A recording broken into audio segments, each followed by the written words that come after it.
ఈ కార్యక్రమ అధ్యక్షులు కొరకొ ప్రసాద్ గారు, వివిధ పార్టీల నుంచి విచ్చేసినటువంటి మాజీ జెడ్పీటీసీ సభ్యులు కట్టబాబు గారు, లక్నేని రావు గారు, ఇతర పార్టీల నుంచి వచ్చిన ప్రజలందరికీ ముందుగా ధన్యవాదాలు తెలియజేస్తూ, ఇంత భారీ ఎత్తున ఈ పద్మశ్రీ అవార్డు విజయోత్సవ ర్యాలీ నిర్వహించడానికి వచ్చినటువంటి మన మాదిగ జాతి ముద్దు బిడ్డలందరికీ కూడా నా నమస్కారాలు తెలియజేస్తున్నాను.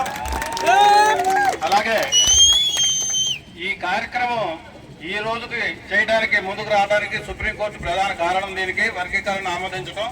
కానీ ఏనాడు 20-30 సంవత్సరాల క్రితమే తొలిసారిగా చంద్రబాబు నాయుడు గారు బిల్లు ప్రవేశపెట్టి అసెంబ్లీలో ఏకగ్రీవ తీర్మానం చేసి ఢిల్లీ పంపడం జరిగింది. ఆ రోజునే కొంతమందికి ఉద్యోగాలు కూడా రావడం జరిగింది. కానీ తర్వాత కార్యక్రమంలో దాన్ని కొంతమంది నీరు గార్చే విధంగా ప్రయత్నాలు చేసి కోర్టు మెట్లు ఎక్కి ఇప్పటి వరకు నాన్చుకుంటూ దొడ్డిదారిన రాజకీయాలు నడిపారు. కానీ తెలంగాణ తెలుగుదేశం పార్టీ ఎప్పుడూ కూడా మీ మాదిగ జాతికి ముందుంటామని కూడా మేము తెలియజేస్తున్నాం. ఎప్పుడు ఏ అవసరం వచ్చినా సరే మా బొమ్మం తలుపులు తెరిచే ఉంటాయి మీకోసం.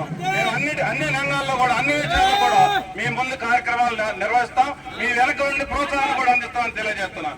అలాగే ఆ రోజున చేసిన ఫలాలు నెమ్మదిగా ఈ రోజుకు మీకు అందుబాటులోకి వస్తున్నాయి.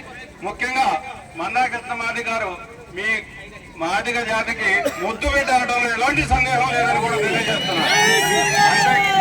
అంతేకాదు మీ మాదిగ సమాజానికి మందా కృష్ణ మాది గారు ఒక వజ్రం లాంటి వాడు,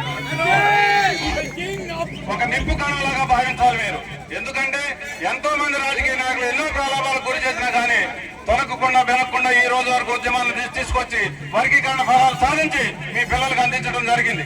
అలాంటి నిజాయితీ పరుని ఒక పద్మశ్రీతోటే కాదు